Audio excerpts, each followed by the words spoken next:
Hello, everyone, and welcome to At Barrons. I'm Andy Serwer, and welcome to our guest, Speaker Paul Ryan. Speaker Ryan, great to see you. Thanks for joining us. Hey, nice to be with you, Andy. Thanks for having me. So, we just had the Iowa primaries. We're on to New Hampshire, but this whole thing is a lock, right? I mean, it's, who's going to come in second by how much? Is it too early to talk about who's going to be vice president? You know a little bit about Yeah, that. first, as an next door neighbor to Iowans, it's the caucus. They hate it when you say it's Sorry. primary. So Yikes. it just, Okay. I'm just doing it. The Iowans are Apologies, solid Iowans. there. Okay. Hawkeyes, sorry. Yeah, so, no, just what Steve Schwartzman said. It's, first of all, totally came in as predicted. He's right. The pollsters predicted this. I still think we've got a few more plays to play out here. Nikki is, in my opinion, the best chance at beating Trump in the primary. Still. No, I wouldn't say likely, but plausible is the way I wouldn't say likely. I would say Trump's the likely nominee, but Nikki Haley, I think, has a plausible path. Ron could be a spoiler. He's going to probably, skip New Hampshire and go to South Carolina and add some drama to that one. But I think I would be, what they're trying to do is make this inevitability narrative that he got it. It was 30-point margin. It's done. It was 115,000 people in a snowstorm. So you've got a lot more coming through this. So I think Nikki is basically tied in the polls. Once Christie jumped out, his 12 points basically gravitated to Nikki Haley and put her in competition with Trump in New Hampshire. So let's see this thing play out. I think Nikki Haley has the best shot if there's somebody else to get this. And after New Hampshire, I think it might get a little more interesting. Then you're on to South Carolina, then Nevada, then Super Tuesday. The thing that I think people who are not, day-to-day political observers don't see is I believe that the Koch AFP endorsement is a substantive endorsement. It's not because she got endorsed by somebody. It's because that organization, extremely well-funded, very, very tech-savvy, its grassroots organization is as good as the Republican Party in some states. So she has now this pretty impressive Americans for Prosperity organization grafted onto her campaign. So that's why I say, in addition to the fact that she polls pretty well in New Hampshire and obviously in South Carolina, she now has a grassroots organization that rivals anybody else's. So I think it's just too soon to say, and that's why I say it's plausible, not likely. What percent? I don't know, 15%, something like that. And it's just My that guess. it's just that she does well in New Hampshire and just sort of, but she has to win some of these. Yeah, I mean, Chris Sununu is a very popular governor, and he, and so was Kim Reynolds in Iowa, and she helped get Ron into second place. Chris Sununu, a smaller state, everybody kind of knows each other. I've campaigned in both these states quite a bit. I think he could help her quite a bit. I think she's got a lot of intangibles, and that changes the narrative. The inevitability narrative kind of fades away if Trump doesn't win New Hampshire. And that's what I'm saying. Okay. Well, let's go back to the 85% chance. Okay. Trump does get the nomination. How is it that he's not going to win the presidency? Joe Biden is not a great motivator of Democrats. Donald Trump is. And I think, first of all, Biden's really weak. So I'm politically speaking, he's very, very weak. But that's right now. What I've experienced in being part of this stuff for a long time now is Democrats typically are going to come home, and they're going to run a scorched earth anti-Trump campaign.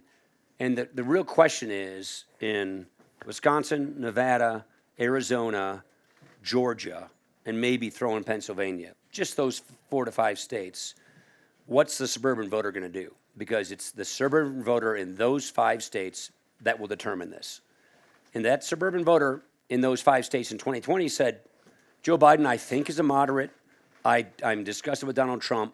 I'm a college-educated suburban voter that typically votes for Republicans. I'm voting for all the other Republicans, but I'm not going to vote for Trump. I'm voting for Biden. Biden wasn't the moderate in office. He went left, gave the progressives the keys of the car, and people think he's too old because he's sort of showing it. So the question is, do they then go to Trump? No, I don't. You think Trump's more popular with that voter since January 6th all the indictments and all of these things? No. He's more solidified the base because of the indictments and other things. But the question is not whether that suburban voter goes back to the Republican ticket. It's whether they just vote or not, or just write somebody in. That's the question.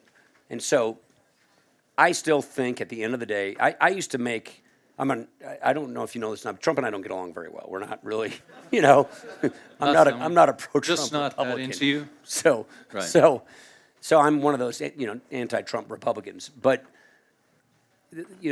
we used to try to make the case to try and peel MAGA and base Republicans away from Trump. Don't support this guy because he's going to cost us the election. We're going to lose again with him. He cost us the House twice. He cost us the Senate twice. He's cost us the White House. He actually did lose. And we make this argument, but the problem is with Biden being so weak, it looks like he can win too. So the base says, wait, he can win and we can get retribution and we can beat the left and, blah, blah, blah, blah, blah. So it's a harder argument to make for people like me who want anybody but Donald Trump to be our nominee. It's a much harder argument to make. But at the end of the day, I still think the Democrats come home because I think just the issues I mentioned, that the reasons they didn't vote for him in 2020 have gone in the same direction for 2024. So I think at the end of the day, he probably loses to Biden, but it's going to be really close. I think if Nikki Haley's our nominee, she'll smoke Biden. We're going to win the Senate anyway, I think, because the map is just so good for us. But the House will be precarious. And I think Trump probably still ends up losing. If he wins, it's going to be close. All right, as I said, you ran for vice president with Mitt Romney in 2012. Who would Trump pick for his running mate? Oh, gosh. I used to think Nikki Haley, but no longer. No, but I think he'll probably pick a woman. I think he would do that. He'd probably look at Elise Stefanik, Kristi Noem. Right. Carrie Lake's running for the Senate, so he can't pick her.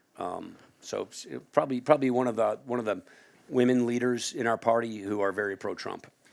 Speaker Ryan, let me ask you, what happened to the Republican Party, though, when it comes to, hold on a second.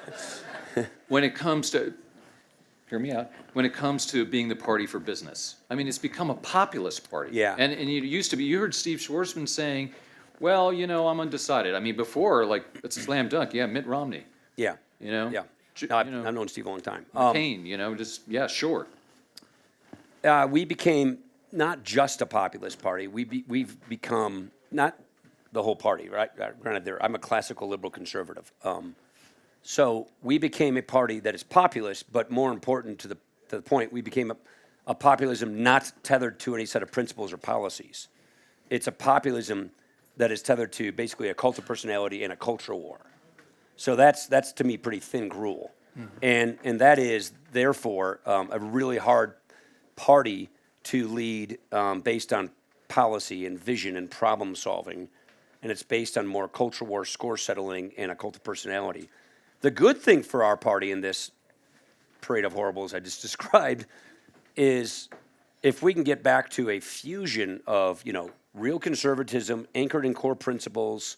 What I mean when I say I'm a conservative, I want to conserve those really important principles and policies that have made our country a great country. I want to preserve liberty and freedom and free enterprise and self-determination, private property rights, our Constitution.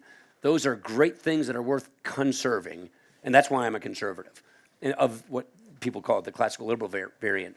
If you're just untethered to these things and it's for owning the libs and being popular for the sake of being popular with no end in sight, that doesn't get you very far.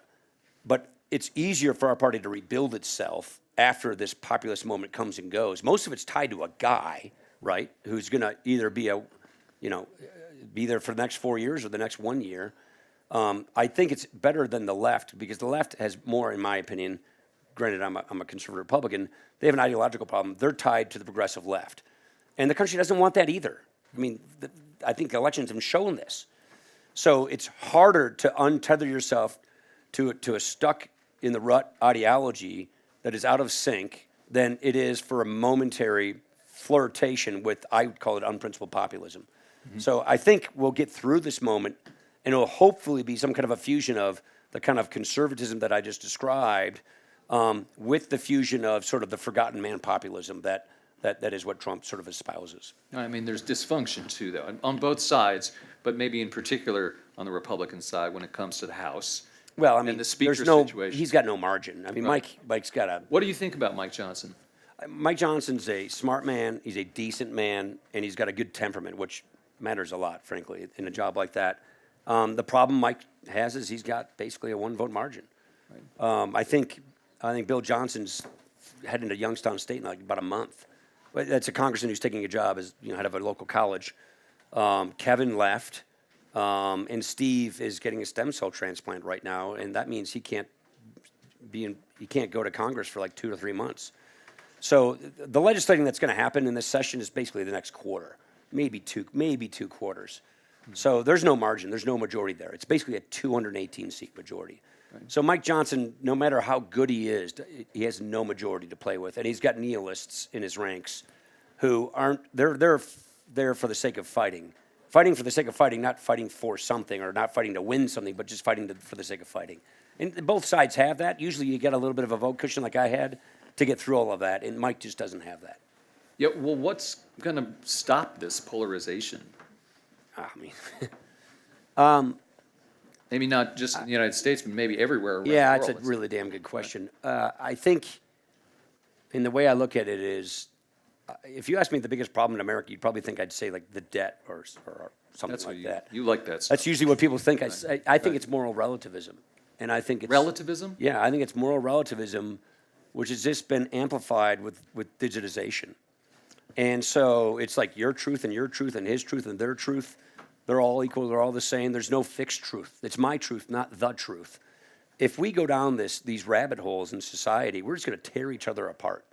If there's no common, reference point for us to operate ourselves on and our society on, we're going to polarize ourselves so badly in these sort of digital cul-de-sacs that we operate in that just the algo feeds us our biases so that we just play identity politics. The kissing cousin to moral relativism is identity politics. And as guys like me used to think, oh, that's a thing from the left. That's Saul Alinsky, rules for radicals. That's something they play on the left. The right plays it now. So, the right has identity politics as well. So everybody's playing identity politics, which is speaking to people as if you're in some group or tribe, and the key is that in this zero-sum game world we're in, your group or tribe beats the other one, and it is a zero-sum game.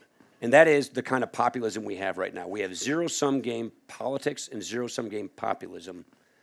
And that is honestly not how life works. That's not how economies work. There are positive-sum games. There are win-win situations. There are win-win relationships. In Congress, both sides can actually win.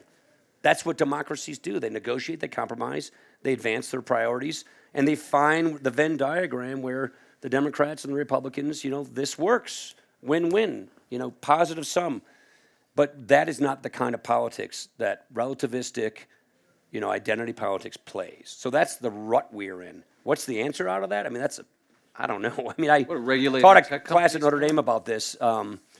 I think it's a revival of civil society. Put the damn phone down, stop doing the hits and clicks and the eyeballs, and go spend time in your community with people, especially ones who aren't like you, who don't think like you, who don't look like you, and just get to know people. Civil society, revitalize civil society.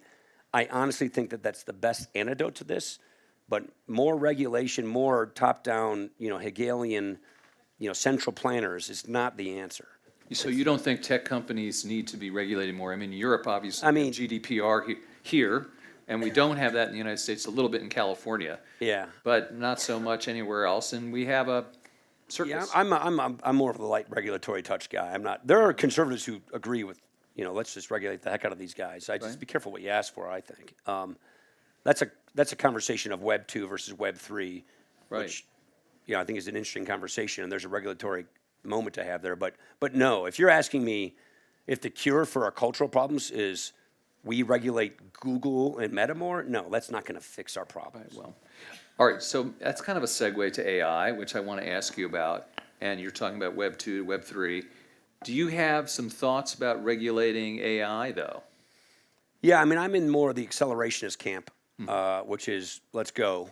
I would rather have the free world with our principles, meaning Silicon Valley, keep the edge and keep the advantage, so that the tyrants of the world don't. So I see it a bit of a race, and I think it's important that free societies set the tone and tempo of this. So if we slow ourselves down and shoot ourselves in the foot, then the tyrannies will take over, take this. So I think it's important. Yeah, Andreessen's, construct is sort of the Baptists and the bootleggers. You guys know what I mean when I say that? You're talking about Mark Andreessen. Yeah. So you're friends with Mark Andreessen. He's from Wisconsin. Unlikely. We all know each other. You're from Wisconsin, right? It seemed unlikely to me that, okay, so you guys know each other from Wisconsin? Everyone in Wisconsin knows each other? Yeah, we all know each other. I'm slightly exaggerating here, but it is a state where people are friendly with one another. No, but the Baptists and bootleggers is basically the old construct, which is, the true believers who think this is a doomsday machine, robots are going to come get us, versus the bootleggers who want it to be outlawed so that they can sell the alcohol to everybody. I think what you have to watch out for are sort of, this is back to the Web 2 reference you made, hyperscales basically trying to set up a competitive mode around them so that they can no longer be disrupted. And so what we have to make sure that we guard against is setting up a regulatory system that makes it really hard for disruption to occur. That makes it really hard, that basically gives the keys of the castle to the king so he can pull the drawbridge up behind him and let nobody else in. We want to have that creative destruction. We want to have that disruption. And how you regulate will really determine whether you get this right or wrong.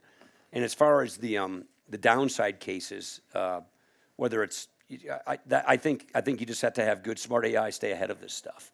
And so is there room for regulation to make sure you can protect against the downside case? Of course there is. But you have to be really careful how you do that, in my opinion.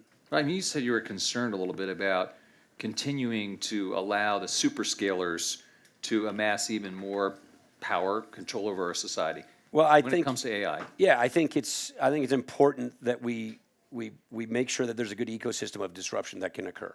So the startups can go after the incumbents. That's right. Right. Okay. Fair enough.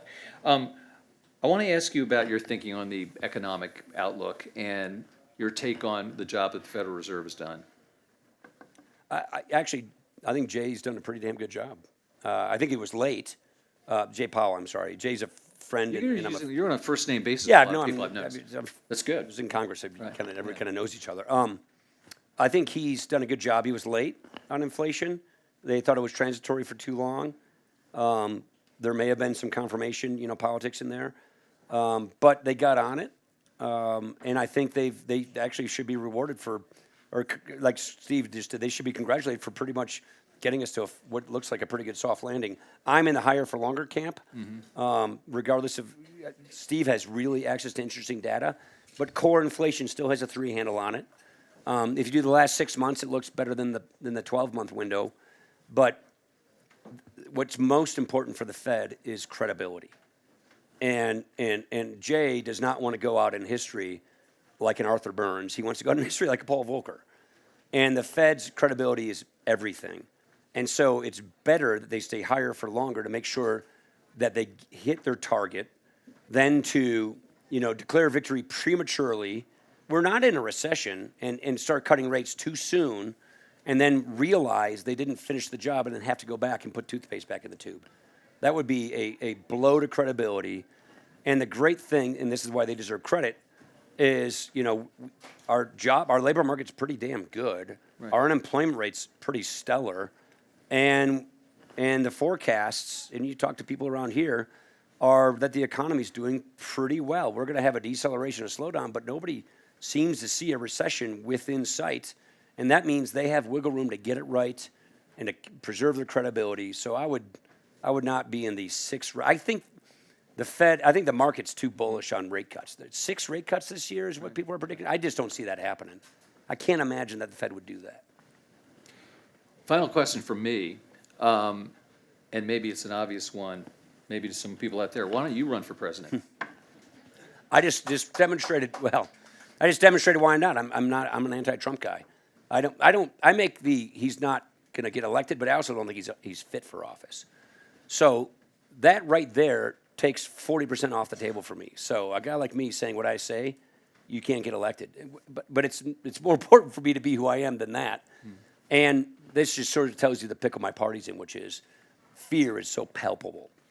And the fear of not being highly rated on the fealty scale and therefore being called a rhino, which used to be a moderate conservative measurement, it's a fealty measurement now. That is why there's a lot of other reasons why I'm not running for president, but that's why I'm not viable.